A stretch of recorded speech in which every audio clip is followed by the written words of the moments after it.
Canada, what has always been a safe haven for minorities, became in 2005 the fourth country in the world to legalize same-sex marriage.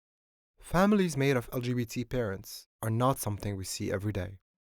I hadn't met any before filming this documentary. How are children who have two moms or two dads doing?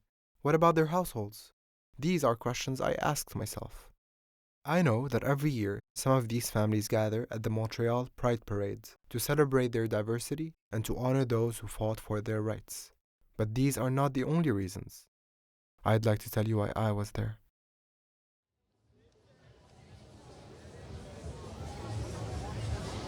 En fait, la mission générale du GRI, c'est de démystifier l'homosexualité et la bisexualité en milieu scolaire. On trouve que, tout comme le racisme, l'éducation, c'est la manière de faire tomber des préjugés face à l'homophobie, face à l'intimidation. Donc, ça veut dire que le contenu d'une intervention à l'autre peut être très différent parce que ce sont les jeunes qui vont décider des sujets qui vont être abordés, simplement en fonction de leur intérêt. Alors, c'est sûr que à force d'expérience, nous, on commence à avoir une bonne idée du type de questions qu'ils posent. D'ailleurs, dans notre jargon, on appelle ça des QPSP, donc les questions les plus souvent posées, parce qu'elles reviennent. Et elles reviennent en fonction des intérêts des jeunes de cet âge-là. Donc, c'est sûr. Est-ce que vous avez perdu des amis? Ça les intéresse beaucoup au moment du coming out. Comment votre famille a réagi? Tout ce qui tourne autour de l'entourage, ce sont des questions qui reviennent pratiquement tout le temps. Il y a des questions sur la communauté, la vie sociale. Où est-ce qu'on se rencontre? Est-ce qu'on peut aller dans vos bars? C'est quoi le village? Pourquoi une défilé? Et il y a une troisième volet qui touche plus l'amour et la sexualité, donc les relations de couple. Comment est-ce qu'une maison est tenue par deux personnes du même sexe? To answer the last question, I first needed to meet somebody essential to the LGBT rights movement. Je m'appelle Mona Greenbaum, je suis la directrice de la coalition des familles LGBT et aussi je suis mère lesbienne. Avec ma conjointe, on a 2 enfants adolescents, âge de 16 ans et 14 ans, qu'on a eu ensemble. Oui, adore les livres. Hein? Qu'est-ce que la coalition des familles LGBT? C'est principalement un groupe de défense des droits. Donc, c'était toujours notre mandat dès le début, c'était pour lutter pour la reconnaissance légale et sociale de nos familles. Donc, on est reconnu comme ça et puis chaque fois qu'il y a eu des changements dans les lois, on était très impliqués dans ça. Ok, alors je peux pointer la caméra vers vous. Ouais, il faut l'autorisation. Votre autorisation? Oh, moi, je t'agace. Donc, j'ai accepté, j'ai dit oui, pas de problème. Un profil. Je pourrais pas regarder la caméra tout le temps, par exemple. Non, regardez surtout pas la caméra, regardez la route. La coalition a commencé comme organisme, c'était dans les années 90. Et puis, il n'y avait pas des protections légales pour nos familles. Donc, dans une famille homoparentale, par exemple, il y avait la reconnaissance légale de juste un parent. Donc, le parent non biologique avait aucune reconnaissance légale. Et puis, en 2002, ça a tout changé avec une réforme du Code civil. Donc, depuis 2002, les familles homoparentales ont la même reconnaissance légale que les autres familles. Pouvez-vous me parler un peu de votre champ de travail? Oui, en fait, comme je disais, ça fait 14 ans que je travaille dans la même boîte, Société de transport de Montréal, quand même un bon emploi. Et ça fait 2 ans que je suis agent de formation, donc je forme les adultes dans leur milieu de travail. Je les forme au niveau du service clientèle, au niveau de faire leur travail, que ce soit les changeurs. Éventuellement, je vais former des opérateurs de métro. La coalition a-t-elle joué un grand rôle dans le changement des lois? Oh oui, on était vraiment essentiel. Je pense que si on n'était pas là, on aurait eu des changements en termes de la reconnaissance de nos couples. Mais il y avait dans le temps un oubli, même dans la communauté LGBT, qui avait pas juste des personnes LGBT, mais aussi des personnes LGBT avec des enfants. Dans mon milieu de travail, moi, tout le monde est au courant. En fait, ça fait longtemps que je travaille là. Ceux qui ne le savent pas, c'est parce qu'ils ne sont pas nécessairement proches de moi, mais la majorité, tous mes collègues, en fait, proches dans mon équipe, ils sont au courant. Et vos étudiants, Melissa? Moi, particulièrement pour moi, je trouve ça plus difficile. Avec les adultes, avec mes collègues, ça va. je suis à l'aise de m'affirmer, de le dire. Mais c'est au niveau des élèves. Personnellement, j'ai une crainte parfois du jugement. Donc, je suis rendue une étape de ma vie là, que je ne suis pas certaine là, de m'affirmer à ce niveau-là avec les enfants avec lesquels je travaille. What is your philosophy as a professor vis-à-vis your students at McGill University? I try to foster in them the best they can be and question themselves and question everything around them. So I think if I can instill that one quality as a teacher, I've done my job. To always question and never accept things. And I teach that to our children. We teach that to our children as well. Always question the rules, regulations. There are things you have to follow, but always understand why. If it makes sense, do it. And if it doesn't, then see how you can change it. That's exactly what I was thinking about like last time. Not everything that is legal is ethical. Not everything that is illegal is unethical.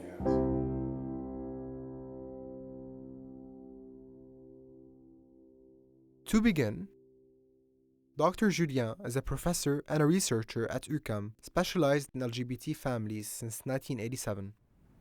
Si j'ai bien compris, nous allons parler des familles homoparentales, en particulier mon domaine d'expertise, en fait, qui est celui de la parentalité, des pratiques parentales des parents et la conjugalité gay et lesbienne et le développement des enfants qui ont des parents gays ou lesbiens. Point de vue sexualité, on va dire que vous étiez hétérosexuel et là vous êtes lesbienne. Oui, c'est ça, ça fait drôle de dire, mais c'est parce que moi, j'ai toujours la même orientation hétéro dans de moi. J'ai pas changé. Je regarde les filles, puis avec mon garçon, on en rit des fois parce qu'on regarde les filles, on dit « Ouais, elle est cute, elle est cute, elle est cute, elle. » Ouais. Puis on fait ça. Pareil comme deux gars qui regardent une fille. Tu sais, le stéréotype là, dans l'attitude et le comportement, il n'a pas changé pour moi. Vous me parliez de famille avec des parents gays et lesbiennes. Oui. Pouvez-vous en parler davantage? Oui. Regardez, je pourrais vous montrer une diapo là-dessus. Je vais juste donner la composition. Ceci était la composition de notre échantillon canadien qu'on a étudié, qu'on a commencé à étudier dans les années 2000. On a une centaine de familles homoparentales à travers le Canada. Et on a aussi des familles françaises en France, parce qu'on a jumelé nos banques de données avec la France. Et ce qu'on avait ici au Canada, c'est la composition des types de familles. Alors, on avait en bleu, vous voyez, c'est qu'on a 48% des familles homoparentales qui sont formées des familles dont la mère ou le père avait eu un enfant dans le contexte hétérosexuel et ensuite s'est divorcé puis a créé une relation homosexuelle et a eu garde des enfants, garde partagée ou garde complète, dépendant des circonstances. Alors vous êtes marié ouais. Avec la maman de vos enfants. Oui. Je vous donne l'ordre. Bon, OK. Moi et la maman des enfants, Muriel, on s'est mariés en 1980. OK, je l'ai rencontrée. Moi, je jouais du saxophone alto dans un orchestre. Elle est arrivée comme chanteuse et là, ça a fait clic-clic. Il y a quelque chose qui s'est passé entre nous deux. Alors, c'est... Ah oui, Serge, à ce moment-là. J'étais vraiment dans un contexte d'éducation judéo-chrétienne. Donc, on se marie, on a des enfants, puis on a vraiment, là, j'ai suivi un moule. Alors, ce qu'on a, c'est l'autre moitié de la distribution en rouge, jaune et vert, qui sont des familles, des nouvelles formes familiales. Alors, on a en vert, on avait un 9% de familles adoptives.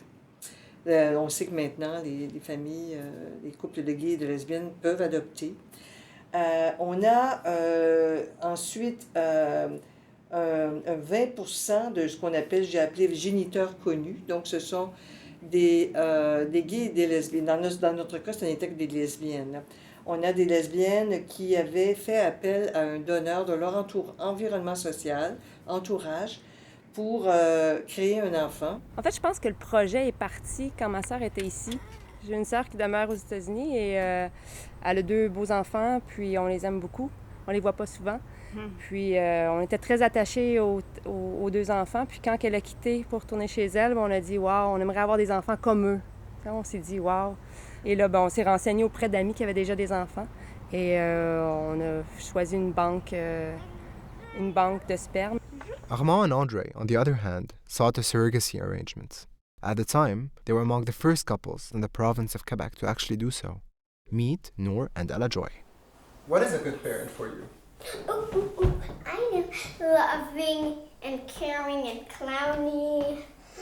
Loving, caring, and comedy. Or maybe that's all my.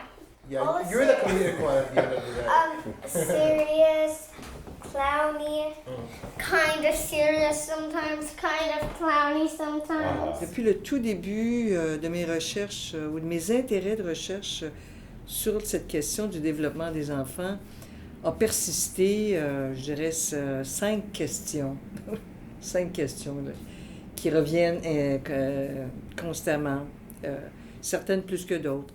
Alors, la première, bien sûr, c'est celle du développement sexuel de l'enfant, psychosexuel de l'enfant. Est-ce que l'enfant va avoir des problèmes d'identifier son identité de genre, de sexe? Est-ce qu'il a des difficultés lorsqu'il se développe? Est-ce que l'enfant a des difficultés à identifier s'il est un garçon ou une fille? La deuxième, c'est est-ce que les garçons deviennent efféminés? Est-ce que les filles deviennent tomboy? Donc, est-ce que les enfants dévient dans leur développement par rapport aux normes de notre culture sur ce qu'est un homme, ce qu'est une fille, une femme. Troisième question, est-ce que les enfants vont devenir eux-mêmes homosexuels? Autre question, est-ce que les enfants sont victimes d'abus sexuels? Et finalement, est-ce que, la grande question, en bout de ligne, est-ce que les enfants ont des problèmes d'adaptation à l'école qui peut occasionner des difficultés d'apprentissage? Est-ce qu'ils ont des problèmes de comportement? Est-ce qu'ils ont des problèmes de concentration? Donc, quelles sont nos réponses aux questions? Okay. À l'ensemble de ces questions-là, la réponse a toujours été non. Okay? L'enfant n'a pas de problème à identifier leur sexe. Ils ne développent pas les filles ne deviennent pas plus efféminées, tomboy et les garçons efféminés. Ne deviennent pas plus homosexuels que les autres enfants, en plus grande proportion que les autres enfants, parce qu'on sait qu'il y a 2 à 3 % de la population qui est homosexuelle, donc on restait dans ces proportions-là. Et finalement, pas plus d'abus sexuels, et puis pas de problème psychologique chez les enfants, pas de problème à l'école. En fait, rentrer dans le monde d'être parent, c'est de rentrer dans le monde des inquiétudes. Hein? On veut tellement du bien pour notre enfant. Donc, tu veux parler à la caméra? Allô? Non? Allô? Allô? Tu fais allô? Tu dis bonjour? Bisous? Des bisous! Oui. Donc oui, on a des craintes. Moi, ça touche beaucoup au niveau de la santé. Les craintes. Ouais. Niveau santé, le niveau scolaire. Zoé va faire du mieux qu'elle peut. Moi, je vais l'accepter, peu importe je vais l'aimer, peu importe ce qu'elle va faire. Je vais être là pour elle. C'est sûr qu'on veut la pousser le plus loin qu'elle veut. Pour ses études. Ouais. C'est sûr qu'on aimerait ça qu'elle devienne docteur pour prendre soin de nous. Mais non, en fait, Zoé va faire son chemin à elle. Puis on va être là, on va l'aimer, puis on va lui donner tout ce qu'on a. Là, elle a quel âge? 15 mois. 15 mois. Ouais. Et normalement, on commence l'école à 4 ans, 5 ans? Ouais, 5 ans. Là, elle commence la garderie la semaine prochaine.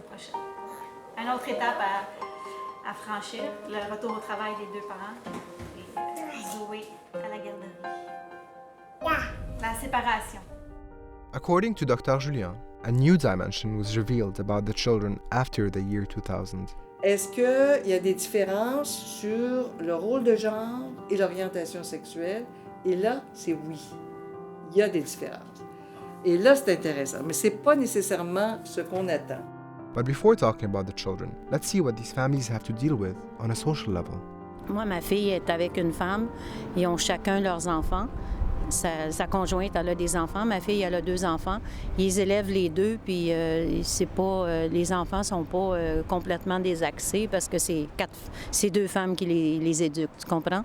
Ils ont des figures masculines et ils ont d'autres figures féminines aussi dans leur famille. Oui, puis sans compter que si on regarde les sociétés, tout est conçu pour les hétérosexuels. Les téléromans, les téléséries, les chansons, les publicités. Alors, un enfant qui est hétérosexuel, qui vit avec un couple homosexuel, il ne peut pas être complètement désarçonné du fait qu'il vit toujours dans un monde majoritairement hétérosexuel au niveau de l'image, mais aussi au niveau action hors de chez lui. Je pense qu'on a eu la révélation en même temps durant un souper. On était autour de la table avec notre mère et puis Serge à l'époque, Monica aujourd'hui, il n'était pas là. On avait le beau-père, il y avait ma petite copine à l'époque, genre 12-13 ans. Daniel, tu devais avoir 14, 15. Et puis c'est venu comme un gros sujet lourd et noir. Après qu'on ait dit « Ah, c'est étrange, papa se rase les jambes, puis il s'épile les sourcils, il porte les cheveux en couette tout le temps. » Et puis là, c'est venu un sujet très lourd et après que ma copine soit partie, notre mère a pris le temps de nous dire avec beaucoup de dramatique que notre père se travestissait. There was a girl that was named Amalou. She would tease me about, you have 2 dads. Mom's better, mom's better, and one dad's better. Something like that. Okay. What did you respond to her? I would ignore her. Yeah. And she would also cry and make me in trouble a lot. Even when it's really hurt. And also How did that make you feel when she would do that? When she would say sad and mad that she said that, angry. Don't start crying. You still push that belief that there's something about if there's no mother, our children are less than or they're missing out. And it begins with my own mother. When we came home with our first ultrasound of Noor, and this is how we announced it to both of our parents. And I remember my father was alive still then, and we came home and they were sitting there and we said, we have, some important news for you. And I pulled out the ultrasound and I said, look, of course my father recognized it right away. My mother wasn't sure. It's the ultrasound. We're going to have a baby. And so there was a pause, and I think my father said, oh, okay, good, congratulations. And my mother started crying. And I thought, of course oh, she's so emotional, she's so happy. So why are you crying?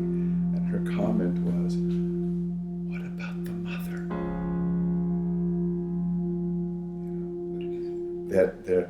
Why? I said, well, what do you mean?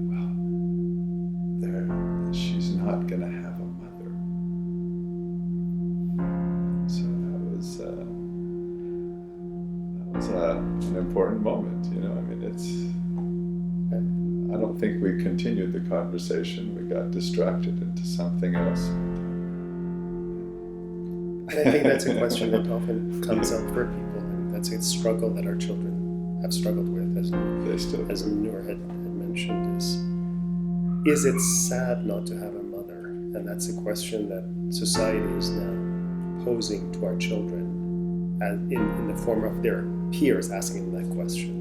And as they grow up, and I think recognizing that more. Yeah, they're less concrete. So they're thinking about it more.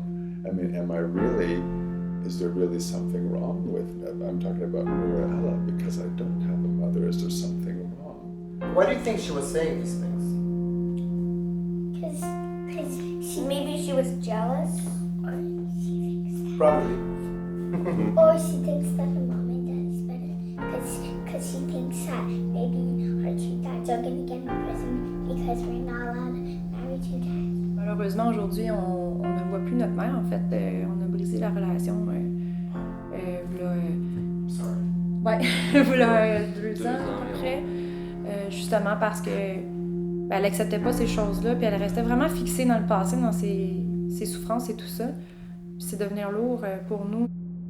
Alors, pour ce qui est du rôle de genre, alors généralement, on analyse ça par les préférences de jeu. On met des enfants de 2 à 4 ans dans une pièce, on met des jouets, puis on regarde quels jouets les enfants vont utiliser de préférence. Il y a des jouets typiquement masculins, des jouets typiquement féminins, il y a des jouets neutres, comme des casse-têtes. Et ce qu'on voit, c'est que les enfants de familles homoparentales vont avoir, et garçons et filles, vont avoir davantage des préférences qui vont aller vers les 3 types de jeux. C'est pas que les garçons vont aller vers les filles, les jeux de filles, et les filles vers les jeux de garçons. C'est que les deux vont jouer avec les 3 types de jouets. Mais on sait également que chez les garçons vont faire des choix de jouets masculins moins agressifs que les garçons de familles hétéroparentales. Il saute du 3e, il remonte, Ouais, il y a une bombe qui explose. Le super-héros, super-héros est mis de l'avant. Ah, Les films, c'est des blockbusters, c'est Fait que le gars, plus il est gars, mieux c'est.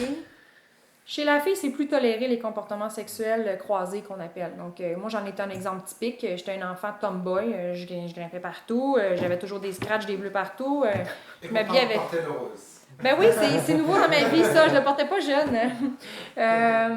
Donc, c'est ça, j'étais très petit gars, là, manqué, là, plus jeune. Yes, attention. I climbed that one a lot. I love it. You're my baby. So, what are your girls' hobbies? What do you like to do? What do you like to do? I know. What do you like to play? What are the things that you He's at like Amazon. doing for So, fun? you play the piano? Besides Aquadome, what else do you do? Playing together. Oh, especially playing together. Dressing together. Like we play a game that pretend I'm a Barbie, then she dresses me, and then I pretend she's a Barbie and I dress her. Like we did today. But we put towels over us. Puisque votre fille est mère lesbienne de 2 enfants, que pouvez-vous nous dire d'autre? C'est comme chez les couples qui sont straight, là, c'est la même chose, excepté que c'est soit 2 hommes ou 2 femmes. Tu sais, c'est pas différent, puis c'est pas pire, c'est pas mieux. Ils aiment leurs enfants comme tout le monde les aime. Je me rappelle, on avait été, juste avant qu'elle parte en Thaïlande faire la grande transformation, on a fait un petit souper, puis juste elle et moi. Puis moi, j'ai dit que j'aimerais qu'on change la relation quand elle allait revenir. Que ça passe de qui était Serge à Monica. Faire tout simplement une autre transition, une deuxième. Et puis de faire des voyages, de faire des tournois de badminton, de s'amuser, de triper, de recommencer à jouer au billard, de faire les trucs qui nous rapprochaient le plus. Et puis, depuis ce temps-là, on a eu le temps de faire 2 voyages.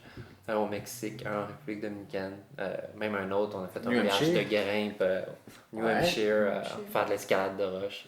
Et puis, on a fait des tournois de badminton, on a fait des montées de terrain, on s'est amusé. On a reconstruit une relation comme on voulait l'avoir, et non comme le résultat de ce que la vie nous avait amené. Et là, vous êtes fiers de votre père, je le sens. Oui, ben, énormément. Comment ne pas l'être? Avec tout ce qu'elle fait pour les gens autour d'elle, pour nous. Tellement présente dans nos vies et partout. Là, nos amis la connaissent. Dès qu'on a un party, elle est invitée. Les gens l'admirent énormément. Ouais. C'est vraiment notre réseau au complet là, qui a été touché par ça. Puis elle apporte tellement autant à la communauté qu'à nous, de proches, que non, c'est sûr qu'on est très grandis finalement de toute cette histoire-là. On est vraiment bien aujourd'hui. Là. Dr Julien m'a dit qu'il n'y a aucune différence entre l'activité et orientation sexuelle des enfants, mais ce qui diffère, c'est l'expérimentation de la bisexualité à la jeune vie adulte. Êtes-vous d'accord? Oui, tout à fait. Puis c'est ce que les études continuent à démontrer de façon répétitive. Dans le fond, par rapport à l'orientation sexuelle de ces jeunes-là, de ces enfants-là, la seule différence, c'est que au moment de la période d'expérimentation par laquelle on passe à l'adolescence, ces jeunes-là vont plus souvent s'autoriser à expérimenter avec les 2 sexes parce qu'ils ont vu des modèles différents et donc ils vont s'y autoriser.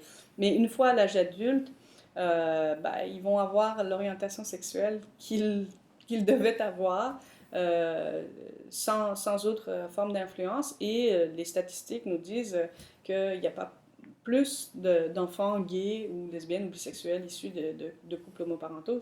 C'est parfaitement équivalent avec le reste de la population. C'est pas une chose qu'on apprend de nos parents, juste comme nous, les personnes gays, on n'a pas appris notre homosexualité de nos parents. Par contre, c'est une question qui me bug.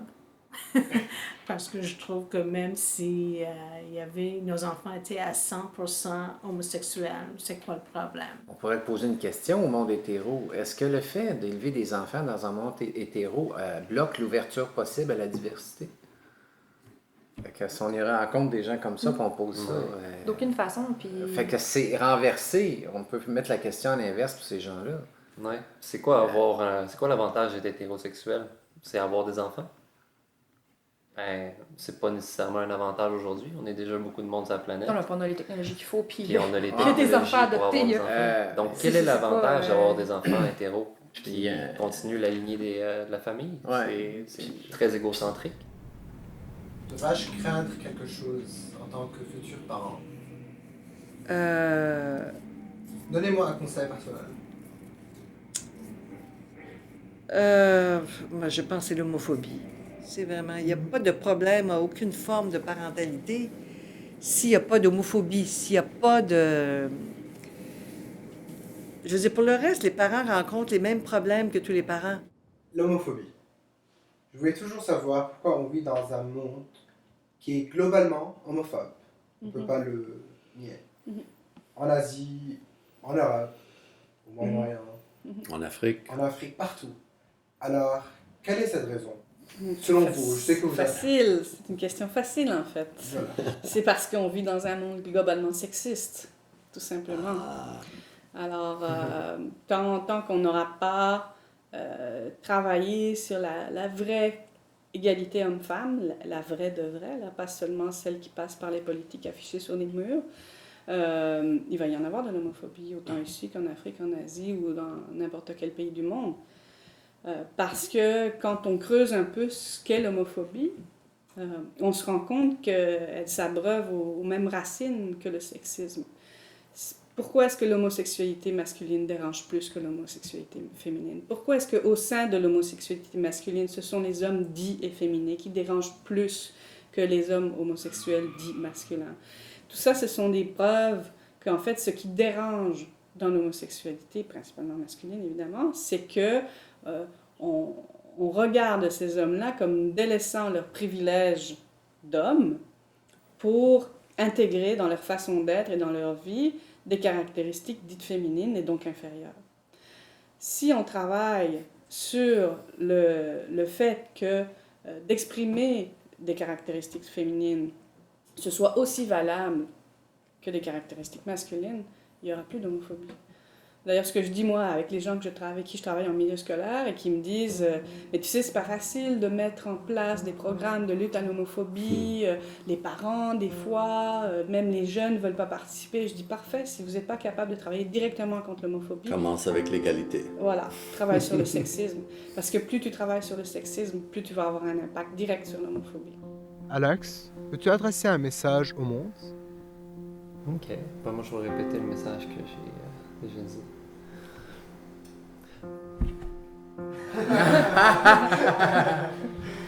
Moi, le message que j'aurais à donner, c'est à tous les parents qui découvrent que leurs enfants ont tendance transidentitaire ou lesbienne ou gay. Affrontez vos propres peurs. Demandez pas à votre enfant de changer. Parce que plus tard, vous allez peut-être les perdre, puis ça va vous faire beaucoup plus mal que de savoir que votre enfant est gay, trans ou lesbienne. It's something that fundamentally we've come to accept. It's not mother, father, it's love, respect, allowing them to be who they are, and fostering their spirit, which is the most important thing as a parent. And if you do that, children are inherently going to be happy. On accorde tellement d'importance au genre dans notre société, il y a tellement de stéréotypes attribués au genre que ça perturbe beaucoup les gens, mais au bout du compte, tu fais affaire à un être humain, puis au-delà du genre, il y a l'individu, puis c'est ce que je suis capable de voir maintenant, finalement, beaucoup plus que peut-être d'autres gens, étant donné ce qu'on a vécu. Là. Je remercie La société québécoise est aussi ouverte, mais ça serait pas arrivé s'il n'y avait pas eu les gens qui ont lutté pour nos droits. On peut apprendre aux jeunes le pouvoir malin des mots et que de dire que quelqu'un est tapette ou fif ou lesbienne dans une cour de classe, un cours d'école, ça fait mal et que ça fait pas du bien à personne. Mais en général, nos familles sont très, très, très capables de vivre leur vie ouvertement, sans grand problème, sans violence, sans discrimination. Et il n'y a pas beaucoup de places dans le monde qui sont comme ça. I know that every year, some of these families gather at the Montreal Pride Parades to celebrate their diversity and to honor those who fought for their rights. But these are not the only reasons. I'd like to tell you why I was there. Forgiveness. I believe almost every single individual, lesbian, gay, bisexual, or transsexual, has gone through a painful experience. Marching in the parade is one way to move on, a sort of mini pilgrimage. I know a young man who was disowned by his parents when he came out. He was kicked out of his home, just like that. He was only 17. To him I say, there is no greater pain than being abandoned because of something beyond your control. It will stay with you for a while and will leave in your heart a hole. You are the strength I stand with. You are the soul. I don't know what to do, you see. Just wave your flag and I'll be your family. I'll replace your parents' embarrassment with colored confetti. Let them spread it like ashes on the streets of liberty. And to my children, I say, I thought of you and the worlds I want you to live in. Maybe I'll take you there one day.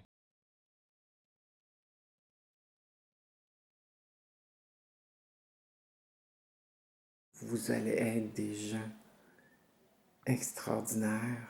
Alors vivez et soyez fiers. Dans 10 ans, ça me fait drôle, je vais être rendu à 65 ans. Pension de vieillesse qui va commencer. Ouf! Daniel, hey, vous allez être dans la quarantaine. Wow! Il y a un âge extraordinaire. Alors, on se revoit dans 10 ans. On voit ça ensemble. Puis, je veux cette continuité-là. Je veux ce rapport humain-là. Je le désire tout le temps, éternellement. Je suis comme ça, j'en veux. Je vous embrasse tous les deux, je vous colle avec amour, câlin. Et à plus.